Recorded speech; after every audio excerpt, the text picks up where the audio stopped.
Hey everybody, it's Jason Blaha here, and a little bit of a discussion got sparked in my video comments a little bit ago. Someone asked, hey, what does GPP stand for? Which is General Physical Preparedness, and I guess it's something not everyone's familiar with, and so I guess I should recover this topic. So let me put on my +5 hat of weaponsmithing, work on skilling up my crafting a little bit, and let's talk about this. Alright, this is a term that I think has been repopularized in the mainstream training community again out there in powerlifting and other circles. Strength and conditioning circles a bit by Louis Simmons and the West Side Barbell guys have kind of repopularized this term so that people understand the difference. You have general physical preparedness and you have specific physical preparedness. Alright, specific physical preparedness, sorry guys, I'm getting tongue-tied, is sport-specific training. Okay, sport-specific training.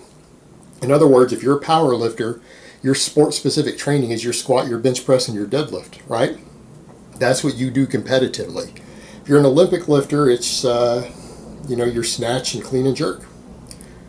If you're a basketball player, your specific physical preparedness could be throwing a basketball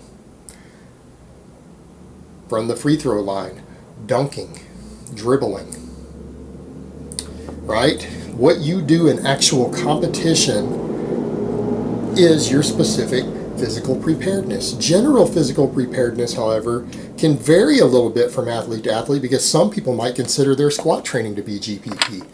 But the reality is we don't think of maximum strength training. It really is general physical preparedness.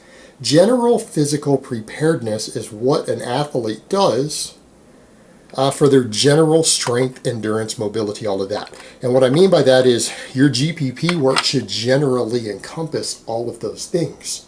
Now, accordingly, there have been certain groups like XFIT, and they don't like you saying their actual name, so we're going to call them XFIT, that encompass almost all of their training around general physical preparedness, which can have some problems for programming purposes, obviously.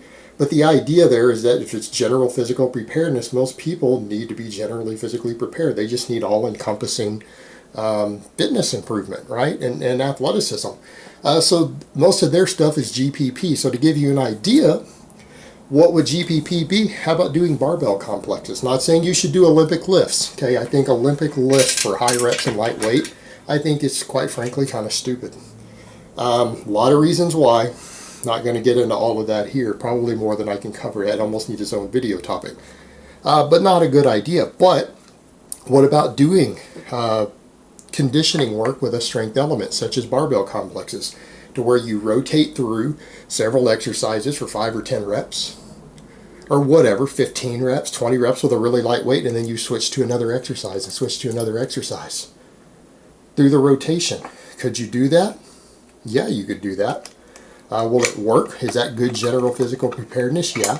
Because is it building general strength of your whole body? Yeah. Is it building your conditioning and your endurance? Yeah.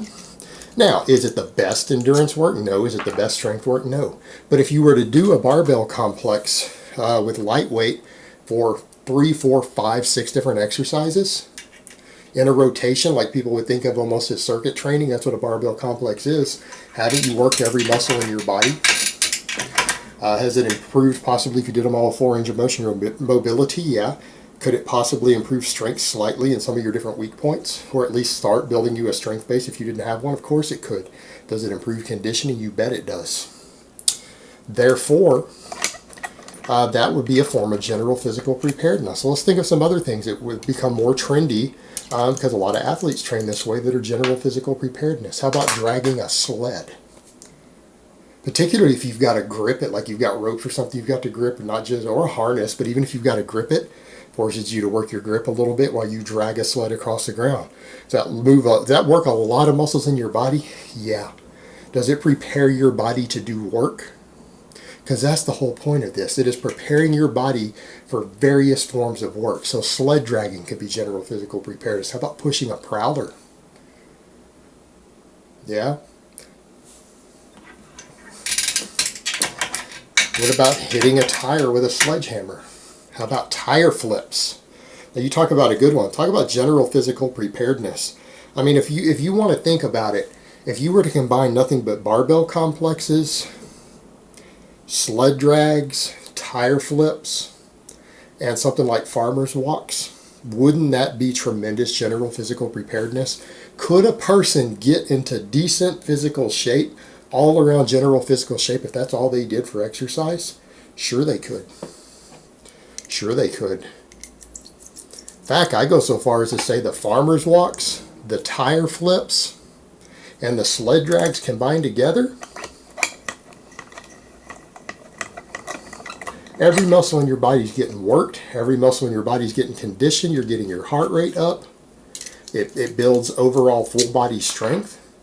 And that gives you a lot of strength that will carry over to an enormous amount of activities. If you think about those 3 exercises right there, think about how many different sports and physical activities that would carry over to. Could it make you a better football player, better golfer, better MMA fighter, better boxer? Everything that has a strength and endurance component to it, all of that will help with it. It's not specific to your sport, but it will improve your general physical preparedness. You are more prepared for general physical fitness or general physical taxation on the body, various things. That gives you a broad set of skills. If you were to do a few different GPP exercises like that regularly and get good at them, you would overall be relatively athletic. You're not going to be the strongest in the world, but it works. It definitely can get a person in shape, and that's the whole point. So the idea behind general physical preparedness is that it's stuff that athletes do in their off season more to improve their overall athleticism, their strength, their conditioning, everything, right?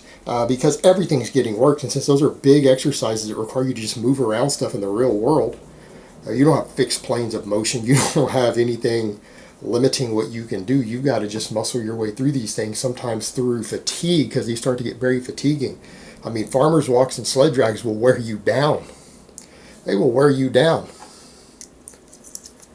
if you do enough of them. But yeah, that's a great way to get in shape. People burn a lot of calories. They build their strength. They build their conditioning. All around general physical preparedness.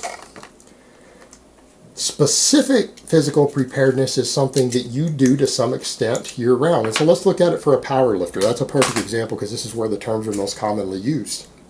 Power lifter probably does squat, bench, and deadlift in their off-season. If they want to be all around a better athlete, doing some GPP work, not a bad idea. They'll do GPP work for their general physical fitness and conditioning. A lot of powerlifters do this, although we are seeing a push towards list cardio again. But for a long time, list cardio was unpopular, so most of your champions, this is what they did. They did general physical preparedness to get into shape. They did their squat, bench, and deadlift to get good at the squat, bench, and deadlift to build their overall muscle maximum power. And then they did accessory work, which are, again, accessories that still carry over to their specific physical preparedness, right? You have various accessories. The overhead press carries over to your bench press. Can strengthen your core and other stuff for your squat and deadlift. Good mornings can help strengthen your erectors up to improve your deadlift. So, I mean, they do those things. Doing tricep extensions can strengthen your triceps to improve your bench press. So you have accessory work, which is still a component of specific physical preparedness because it directly improves in a meaningful way your specific sport-specific activities. In this case, your squat, bench, and deadlift. There's a direct carryover, but with exercise variation to help prevent injuries, help prevent weak points from developing. And the general physical preparedness would be used to just get you into shape. Now, in the off-season, some power lifters, even champion power lifters, will use up to 50% of their training every week or more, might be their GPP work sometimes, because they're just trying to be well-rounded. You get hurt less when you're well-rounded as an athlete, including a power lifter. Not saying some guys don't get there with nothing but the squat, bench, and deadlift. There have been successful programs that run nothing but the big lifts. They get hurt at a higher rate, though. Not that they don't get strong, but they do get hurt at a higher rate. The GPP just gets you into all-around shape. Then as you start getting closer to a competition, the specific physical preparedness starts to dominate.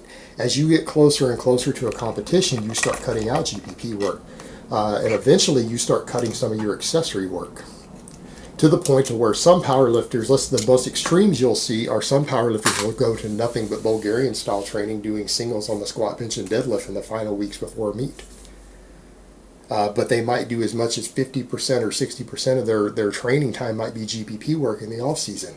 So that's the whole point. The GPP gets you into general shape. And an in-season athlete, like a football player, might focus on his basic exercises, getting strong on his big lifts, might even run a linear periodization program on his big lifts with a bunch of GPP work and then drills specific to his position and what he plays, right? Off season. In season, the GPP goes away. You don't have room for a lot of GPP. They'll maintain their strength training because they need to maintain their strength, but all their specific sports skills are being covered in practice and they're being covered in the game. They don't need to do general physical preparedness anymore because their specific stuff is going to keep them in shape, and they can't waste recovery when they have to perform at 100% during competition. So the competitive season replaces their GPP work. You don't see a lot of pro football players, and I don't care whether we're talking NFL or we're talking soccer, whichever version of football you want to use, the idea is the same. They'll do a lot of GPP in the off season. They do very little GPP in season. And a lot of coaches will have them run linear periodization in the off season, and they'll go to concurrent periodization in the in season. And they'll only do their basic strength training with concurrent training, practice for the sport, and actual games. Off season, there is no games. So they'll have practice. They'll do a lot of general physical preparedness and just work on basic buildup on their weight training. So different stuff for different parts of the season. So hopefully that explains the difference there, so people understand what general physical preparedness is versus specific physical preparedness and the role they play. But the thing is, it gets tricky with it is defining GPP. We've turned GPP into these sort of things that I've just described, but they do become less relevant for the general fitness enthusiast who's not an athlete at all, don't they? Who doesn't play or compete in anything. Really everything you do is in a way a form of general physical preparedness unless it has an actual specific component that it focuses upon. Meaning your squat is going to focus on maximum strength. Your list cardio is going to focus on maximum endurance. But anything that's not training maximum stuff, that's just training you for general work, general conditioning, general strength all simultaneously, whether it's circuit training or barbell complexes or tire flips, is going to fall under the category of GPP for you because it's just general physical preparedness without a very specific defined goal towards one single performance element. All right, guys. Hopefully that explains all of it. So I hope it has been informative, and I will talk to you guys next time.